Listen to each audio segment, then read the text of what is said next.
Online earning करने के लिए आप लोगों के पास तमाम रिसोर्सेज मौजूद हैं। आपके पास लैपटॉप, मोबाइल, सारी चीज़ें मौजूद हैं, लेकिन आप लोगों के पास एक राइट डायरेक्शन नहीं है कि आप लोगों को कहाँ से शुरू करना चाहिए। मार्केट के अंदर जितने भी स्किल्स हैं वो ज़्यादातर ओवर सैचुरेटेड हो चुकी हैं। तो यहाँ पे मैं आप लोगों को बिल्कुल बेसिक सी स्किल बताने वाला हूँ 3, जिनके अंदर आ जाता है CMS डिज़ाइनिंग, जैसे वर्डप्रेस, विक्स।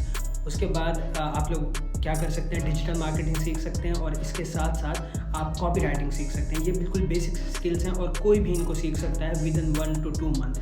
अब यहाँ पे आप लोगों ने 1 से 2 वीक इन सारी स्किल्स के ऊपर लगाना, और 1 से 2 वीक के अंदर आप लोगों के पास इनके पूरे स्टैट्स होंगे। स्टैट्स के अंदर आप लोगों को पता चलेगा कि कौन सा स्किल जो है वो आपकी पर्सनैलिटी को सूट करता है और आपको किस स्किल को आगे एक्सटेंड करना है। वो स्किल चूज़ करने के बाद उसके अबाउट मज़ीद रिसर्च करें, गूगल से और यूट्यूब से सीखें। यूडेमी के ऊपर कोर्सेज मौजूद हैं, या फिर किसी डेडिकेटेड मेंटोर के पास इनरोल हो जाएं। इस तरह से आप अपनी ऑनलाइन अर्निंग की जर्नी स्टार्ट कर सकते हैं।